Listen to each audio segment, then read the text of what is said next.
پہلے ہم نے ہمیشہ دیکھا کہ جس کی وفاق میں حکومت ہوتی ہے زیادہ تر اسی کی حکومت وہاں پہ بنتی ہے۔ لیکن آپ کو بڑا ٹف ٹائم دیا آپ کی جماعت کو پیپلز پارٹی نے، کیا وجہ سر؟ کیا آپ کی کوئی جماعت کوئی صحیح سیاسی کمپین نہیں چلا سکی یا کیا وجہ تھی؟ یہ ضرور کہہ سکتے ہیں کہ ایک سخت مقابلہ ہوا ہے اور دونوں جماعتیں تقریباً برابر ہیں اس وقت گلگت بلتستان اسمبلی میں۔ سر ویسے آپ لوگوں کی بھی تیاری ہے حکومت کی، یا آپ نے مائنڈ بنایا ہے ابھی اپوزیشن میں بیٹھنے کا؟ کیا نون لیگ کیا سوچ رہی ہے؟ تو ہم بھی اس کے لیے تیار ہیں۔ پیپلز پارٹی بھی اگر حکومت بناتی ہے تو وہ بھی اگر کسی واضح پیش رفت کرنا چاہتے ہیں گلگت بلتستان کی ترقی میں تو انہیں بھی وفاقی حکومت کی بہت ضرورت ہوگی۔ ایشو یہی تھا جو ڈسکس نیگوشیٹ اب ہو چکا ہے کہ کس طرح جو صوبوں کے جو محصولات ان کو کیے جاتے ہیں اپنے این ایف سی ایوارڈ کے تحت، اس میں سے کچھ حصہ جو ہے وہ وفاق کو ریٹین کرے گا اپنے مالیاتی پوزیشن کو بہتر بنانے پہ۔ بہت سارے جو منصوبے اس وقت عوامی ویلفیئر کے ہیں، عوامی فلاح کے ہیں، اب یہی وقت ہے کہ انہیں جو ہے وہ صوبوں کو شفٹ کیا جائے، اور یہ اس کے لیے نیگوسیشن درکار ہے۔ اس بجٹ میں ہم کیا دیکھ رہے ہیں کہ بے نظیر انکم سپورٹ پروگرام یا باقی جو اس طرح کے ہیں یہ صوبوں کو منتقل ہوں گے؟ جی ابھی تو انڈیا اس کا نہیں ہے، یہ تو پرسوں جب تفصیلات سامنے آئیں گی۔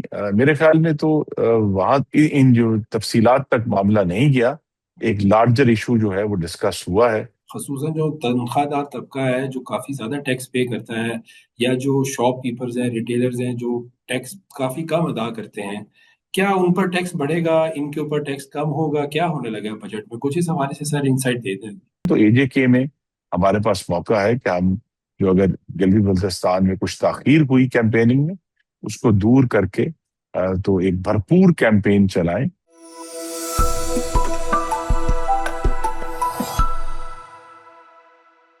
السلام علیکم، وی ایکسکلوسیو کے ساتھ میں ہوں بلال عباسی۔ آج ہمارے مہمان پاکستان مسلم لیگ نون کے سینئر رہنما اور سابق وفاقی وزیر خرم دستگیر صاحب۔ بہت شکریہ سر وی نیوز کو ٹائم دینے کے لیے۔ آپ کا شکریہ، آپ نے مجھے مدعو کیا۔ اچھا سر، یہ بتائیے گا، یہ جو گلگت بلتستان میں ابھی انتخابات ہوئے ہیں، پہلے ہم نے ہمیشہ دیکھا کہ جس کی وفاق میں حکومت ہوتی ہے زیادہ تر اسی کی حکومت وہاں پہ بنتی ہے۔ لیکن آپ کو بڑا ٹف ٹائم دیا آپ کی جماعت کو پیپلز پارٹی نے، کیا وجہ سر؟ کیا آپ کی کوئی جماعت کوئی صحیح سیاسی کمپین نہیں چلا سکی یا کیا وجہ تھی؟ آپ دیکھیے کہ جو 2021 کے انتخابات تھے اس میں بھی اس وقت کی جو وفاقی حکومت کی جماعت تھی پی ٹی آئی، اس کو خاطر خواہ کامیابی نہیں ملی تھی۔ انہوں نے بعد میں آزاد اراکین کو شامل کر کے اپنی حکومت بنائی، لیکن یہاں اب تو شاید الیکشن کی رات حتمی نتائج نہیں آئے تھے تو ایک ایسا امپریشن آیا، لیکن اس وقت تو جو ہے وہ فرق بہت کم ہے پاکستان پیپلز پارٹی اور مسلم لیگ نون میں۔ بعض جو نشستیں شروع میں پیپلز پارٹی کے نام کر دی گئی تھیں، اب وہ ان میں جب ری کاؤنٹ ہوا ہے تو مسلم لیگ نون نے جیت لی ہیں۔ تو یہ ضرور کہہ سکتے ہیں کہ ایک سخت مقابلہ ہوا ہے اور دونوں جماعتیں تقریباً برابر ہیں اس وقت گلگت بلتستان اسمبلی میں۔ اچھا، حکومت کے حوالے سے سر کوئی فیصلہ ہوا ہے کون بنانے جا رہا ہے حکومت؟ خواجہ سعد رفیق صاحب بھی کہہ چکے ہیں نون لیگ کو اپوزیشن میں بیٹھنا چاہیے، پیپلز پارٹی کے رہنما بھی یہی کہتے ہیں کہ نون لیگ کو چاہیے کہ وہ بڑے پن کا مظاہرہ کرے اور اپوزیشن میں بیٹھے، اور ہمیں کیونکہ ہماری تعداد زیادہ ہے تو ہمیں حکومت بنانے دیں۔ کیا سر فیصلہ ہوا ہے ابھی اس حوالے سے؟ یہ ابھی حتمی فیصلہ نہیں ہوا۔ میں پھر کہوں گا کہ تعداد اب اتنی زیادہ نہیں رہی۔ پہلے یہ کہا تھا کہ 10 پیپلز پارٹی کی نشستیں ہیں اور 6 مسلم لیگ نون ہے۔ اب چونکہ 2 آزاد اراکین کو مسلم لیگ نون کی حمایت حاصل تھی تو مسلم لیگ نون کا نمبر 8 ہو گیا ہے۔ پیپلز پارٹی کی ایک نشست جو وہ اپنے کاؤنٹ کرتے تھے وہ اب ریزر کی جو نشست تھی جب اس پہ ری کاؤنٹ ہوا ہے 2 دفعہ تو وہ مسلم لیگ نون نے جیت لی ہے۔ تو اب 9 اور 8 کا فرق ہے، تو لہذا ان کا جو جسے کہتے ہیں اخلاقی وزن جو ہے وہ تو اب اس طرح نہیں رہا، اور 8 سیٹیں 24 میں سے جیتنا جو ہے اس کا مطلب ہے کہ مسلم لیگ نون کے پاس 1/3 جو نشستیں ہیں 24 میں سے 8 وہ اس وقت ہمیں حاصل ہے۔ لیکن یہ فیصلہ جو ہے وہ آپ کو معلوم ہے کہ اعلیٰ ترین سطح پر وزیر اعظم اور صدر پاکستان کے درمیان ہو رہا ہے، اور اس پہ جب بھی آزاد اراکین جو 1-2 رہ گئے ہیں، اور غالباً 15 جون کو الیکشن کمیشن گلگت بلتستان نے اعلان کیا ہے کہ وہ بقیہ نشستوں پہ جہاں جہاں ایک محدود لیول کی پولنگ ہونی ہے، اس کے بعد واضح ہو سکے گا کہ کون سی جماعت جو ہے وہ حکومت بنانے جا رہی ہے۔ سر ویسے آپ لوگوں کی بھی تیاری ہے حکومت کی، یا آپ نے مائنڈ بنایا ہے ابھی اپوزیشن میں بیٹھنے کا؟ کیا نون لیگ کیا سوچ رہی ہے؟ جی الحمدللہ 2016 سے 21 تک ہماری حکومت تھی جس نے گلگت بلتستان کے لیے تاریخ کی سب سے زیادہ ترقی ڈیلیور کی تھی، تو ہم اس کے لیے تیار ہیں۔ اور بہت سارے معاملات ایسے ہیں جہاں گلگت بلتستان کی حکومت کو وفاق کی مستقل یعنی روزانہ بنیاد پہ ضرورت پڑتی ہے، کیونکہ ان کا جو اپنا ریونیو ہے وہ تقریباً 3.5 ارب روپے ہے، اور اس کے بعد 20 ارب روپے کا ابھی تک پی ایس ٹی پی ہوتا ہے سالانہ۔ تو وہاں جس قسم کی ضرورت ہے انفراسٹرکچر کی، وہاں تو ایک ایک پروجیکٹ جو ہے وہ کہتے ہیں 10ویں ارب میں جاتا ہے۔ تو لہذا وہاں وفاقی حکومت کی مدد کی اور رہنمائی کی مستقل ضرورت رہے گی جو بھی حکومت بنے گی۔ تو ہم بھی اس کے لیے تیار ہیں، پیپلز پارٹی بھی اگر حکومت بناتی ہے تو وہ بھی اگر کسی آ، واضح پیش رفت کرنا چاہتے ہیں گلگت بلتستان کی ترقی میں، تو انہیں بھی وفاقی حکومت کی بہت ضرورت ہوگی۔ اچھا یہ بتائیں سر، یہ ویسے تو پیپلز پارٹی جو ہے حکومت کا حصہ نہیں ہے وفاق میں، لیکن ظاہر ہے ان کی سپورٹ کے تحت ہی آپ کی حکومت قائم ہے۔ یہ جو ابھی الیکشن ہوئے ہیں اس میں ہم نے دیکھا، پھر بجٹ کا بھی تاخیر ہوئی ایک دفعہ، یہ ہم نے دیکھا شاید کوئی دراڑ پڑ چکی ہے پیپلز پارٹی اور نون لیگ کے اتحاد میں۔ کیا ایسا ہے یا کچھ اختلافات تھے جن کو اب کلیئر کر دیا گیا ہے؟ یہ نہیں بدیار بالکل بھی نہیں ہے۔ جو بنیادی نقطہ ہے کہ پاکستان میں جو آئینی بندوبست ہے اس سے ان دونوں جماعتوں کا مشترکہ فیصلہ ہے کہ ہمیں آگے لے کر چلنا، تو وہ اپنی جگہ پر موجود ہے۔ اور جہاں بھی مخلوط حکومت ہوتی ہے، آپ کو معلوم ہے، وہاں یہ ہلکی پھلکی موسیقی اختلافات کی چلتی رہتی ہے اور رہے گی۔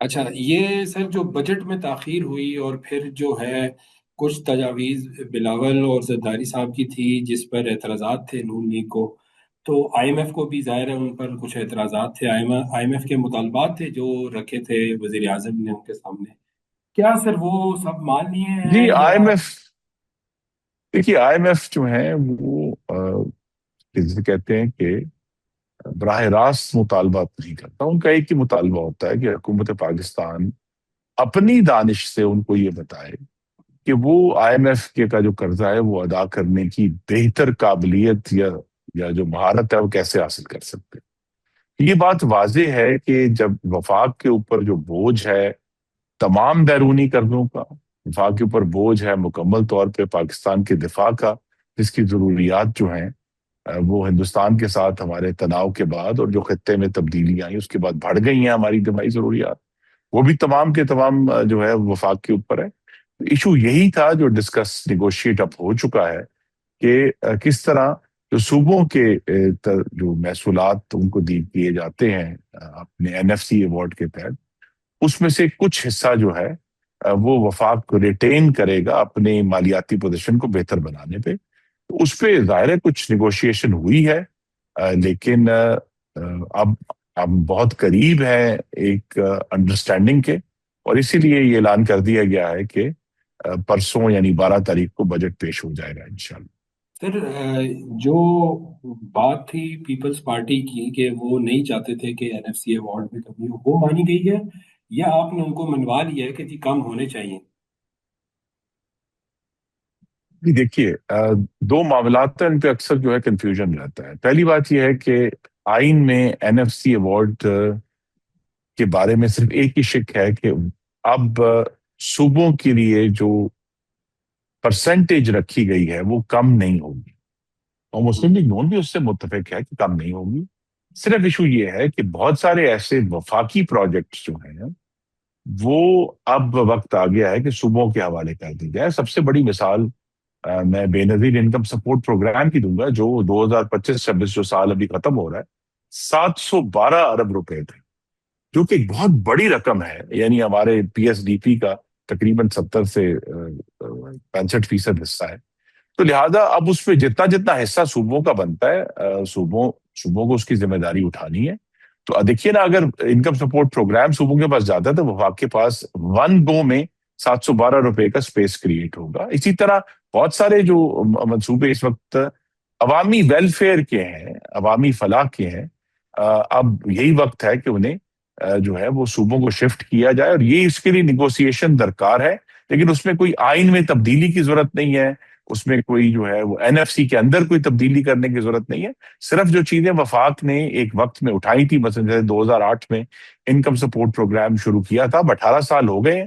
تو اب جب کہ وفاق کے پاس ایک کرائسس ہے، فوری طور پہ جس طرح میں نے کہا کرائسس یہ ہے کہ ہمیں وہ تمام قرضوں کا بوجھ ہے اور دفاع کی بڑھتی ہوئی ضروریات ہیں، ان کے لیے پھر صوبوں کو اپنا حصہ ڈالنا ہوگا. اسی پر یہ ساری بحث ہے کہ کس طرح جو ہے وہ آئین کو تبدیل کیے بغیر NFC کی نیگوسیشن ہونی ہے آنے والے سالوں میں، چونکہ وہ بھی ایک بڑا اہم سبجیکٹ ہے، جس میں ایشو یہ بھی ہے کہ کیا گلگت بلتستان اور آزاد جموں کشمیر کو آئین کے تحت ایک عبوری صوبہ ڈکلیئر کر کے ان کے بھی جو تمام جو شیئر وفاق کی طرف سے جاتا ہے وہ NFC کے اندر سے جائے. وہ بھی صوبے ہیں پاکستان کے، وہاں بھی پاکستانی شہری رہتے ہیں. تو یہ سارے ایشوز جو ہیں یہ تھوڑی سی اور مزید نیگوسیشن چاہتے ہیں.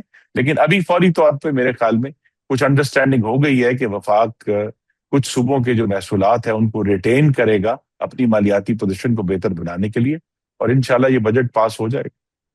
سر تو اس بجٹ میں ہم کیا دیکھ رہے ہیں کہ بے نظیر انکم سپورٹ پروگرام یا باقی جو اس طرح کے ہیں یہ صوبوں کو منتقل ہوں گے؟ یہ اس بجٹ میں مشکل ہے؟ جی ابھی تو اندیا اس کا نہیں ہے، یہ تو پرسوں جب تفصیلات سامنے آئیں گی. میرے خیال میں تو وہاں ان جو تفصیلات تک معاملہ نہیں گیا.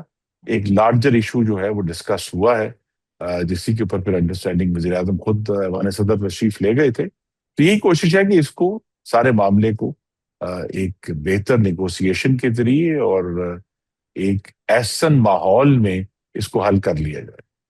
اچھا سر، ایک اور بتائیے گا، بجٹ کی بات ہم کر رہے ہیں کہ کیا جو ظاہری بات ہے حکومت کو ٹیکس اکٹھے کرنے ہیں اور اس کے لیے کافی زیادہ ٹیکس لگائے بھی جاتے ہیں، کیا یہ جو نیا بجٹ آ رہا ہے آپ کو کچھ لگ رہا ہے کہ کچھ ریلیف ملے گا؟ خصوصاً جو تنخواہ دار طبقہ ہے جو کافی زیادہ ٹیکس پے کرتا ہے، یا جو شاپ کیپرز ہیں، ریٹیلرز ہیں جو ٹیکس کافی کم ادا کرتے ہیں، کیا ان پر ٹیکس بڑھے گا، ان کے اوپر ٹیکس کم ہوگا، کیا ہونے لگا ہے بجٹ میں؟ کچھ اس حوالے سے سر انسائٹ دے دیں. جی دیکھیے، ابھی تو تفصیلات کسی کے پاس بھی نہیں ہے. میری تو یہی توقع ہے، میں اپنی توقعات کا اظہار آپ کے ساتھ کر دیتا ہوں کہ بہت ایک اچھا موقع ہے وزیر اعظم شہباز شریف کے پاس کہ سیاسی طور پر انہیں کوئی رکاوٹ نہیں ہے بڑی اصلاحات کرنے میں. وہ جو ٹیکس کے نظام میں اصلاحات چاہیے، مثلا پہلا تو یہ فیصلہ ہے کہ جو جو آلریڈی لوگ ٹیکس نیٹ میں ہیں ان سے مزید ٹیکس لینے کی بجائے جو نئے ٹیکس پیئر ہیں چاہے ان کو آپ بہت برات دے دیں، لیکن جیسے جیسے ٹیکس نیٹ وسیع ہوگا مستقبل میں پاکستان کی جو ٹیکس ٹو GDP ریشو ہے وہ بہتر ہو جائے گی. تو ایک تخلیقی سوچ کی میں توقع کر رہا ہوں اس بجٹ میں. اس کے ذریعے جو ہمارے یہ بہت پرانے، یہ آج کے معاملات نہیں ہیں، یہ بہت پرانے ایشوز جو ہیں ان کی طرف ہم کوئی پیش رفت کر سکیں گے انشاءاللہ. اچھا سر، ایک اور معاملہ تھا بڑا اہم 28ویں آئینی ترمیم کا، جو کہ کہا یہ جا رہا تھا، حکومتی رہنما بھی کہتے تھے، لاسٹ ایئر بھی کہہ رہے تھے 27ویں آئینی ترمیم کے موقع پر کہ ابھی پیش کر دی جائے گی اور منظور ہو جائے گی، حکومت کے پاس اب 2/3 اکثریت بھی ہے، لیکن آئینی ترمیم بجٹ سے پہلے آنی تھی اور پھر رک گئی. کیا پیپلز پارٹی رکاوٹ تھی یا کوئی اور وجوہات تھی آئینی ترمیم نہ آنے کی؟ یہ دیکھیے مختلف ایجنڈاز ہیں جو سامنے ہیں، لیکن ان میں کوئی ایجنڈا ایسا نہیں ہے جو کہ اتنی ارجنسی ہو کہ فوری طور پر اسے پاس کرانا. جس طرح میں نے کہا کہ یہ جو ایشو تھا کہ وفاق اور صوبہ کی طرف محصولات کا معاملہ، یہ بجائے یعنی ترمیم تک جاتا اس کو پہلے ہی نیگوسیشن کے ذریعے حل کر دیا جائے. تو اب ایشو اگر کوئی رہ گیا ہے وہ یہی بات ہے کہ کیا گلگت بلتستان اور آزاد جموں کشمیر کو ہمیں عبوری صوبائی حیثیت دینی ہے یا نہیں دینی. اس میں بھی اس طرح کی ارجنسی نہیں ہے، لیکن بہرحال وہ ایک ایشو ہے. دوسرا جو آئی تھنک میرے نظر میں بڑا اہم ہے جس کے لیے ضرور آئینی ترمیم ہونی چاہیے، وہ یہ کہ پاکستان میں جو مقامی حکومتوں کا نظام ہے اس کو ہمیں پہلے سے زیادہ مضبوط آئینی بنیاد فراہم کرنی ہے، اور اس آئینی بنیاد کا حصہ ہوگا کہ ان کو جو ہمیں مالیاتی خود مختاری ہے وہ بھی بہتر کرنی ہے. تو وہ جو P F C provincial finance commissions ہیں جس طرح وہ آپریٹ کرنے ہیں, ان کے لیے آئین میں ایک بہتر پروویژن جو ہے, بندوبست جو ہے وہ کرنا ہوگا. لیکن جس طرح میں نے کہا, یہ اس کی کوئی ایسی ارجنسی نہیں ہے. یہ معاملہ جو ہے یہ بجٹ کے بعد بھی ٹیکل کیا جا سکتا تو آپ کا مطلب یہ ہے کہ ابھی آئینی ترمیم کی فوری ضرورت نہیں ہے، اور بجٹ کے بعد بھی فوری طور پر آئینی ترمیم نہیں ہے، کچھ تاخیر ہو سکتی ہے، ایسے ہی ہے سر؟ ہے. جی, آئی تھنک بجٹ کے بعد اس کو ٹیکل کیا جا سکتا ہے. اس وقت چونکہ بجٹ پاس ہو چکا ہوگا تو حکومت کے پاس بھی زیادہ وقت ہوگا اس کو مختلف جماعتوں سے نیگوشیٹ کرنے کا. کیونکہ کوشش ہمیشہ ہوتی ہے کہ آئینی ترمیم جو ہے زیادہ سے زیادہ کنسنسس سے ہو, اور یا زیادہ سے زیادہ اس کو اکثریت ملے, تاکہ مستقبل میں اس کے لیے جو ہے وہ مضبوطی اور بہتر نظام چل سکے. اس کے لیے پھر ایک کوشش حکومت کرے گی انشاءاللہ. اچھا سر، آخر میں بالکل یہ بتائیے گا کہ میاں نواز شریف صاحب کی کافی عرصے کے بعد ہم نے سیاسی حلقوں میں ایک دوبارہ سے ان کی واپسی ہوئی تھی، اور گلگت بلتستان میں وہ ہمیں نظر آئے، لیکن کمپین بہت زیادہ انہوں نے نہیں چلائی اور پھر واپس چلے گئے. کیا وجہ تھی میاں صاحب؟ کیا جو نون لیگ ہے وہاں پہ اس سے خوش ہیں، نہیں خوش؟ کیا وجہ تھی، کیوں اتنا زیادہ اچھی کمپین نہیں چلا سکے وہاں پہ؟ جی, میاں نواز شریف ہمارے قائد ہیں, مسلم لیگ نون کے منتخب صدر بھی ہیں, لیکن ہمارے قائد بھی ہیں. انہوں نے جا کے اپنی جو گفتگو تھی وہ کی گلگت بلتستان میں, وہاں کے کارکنوں سے اور امیدواروں سے ملاقات بھی کی.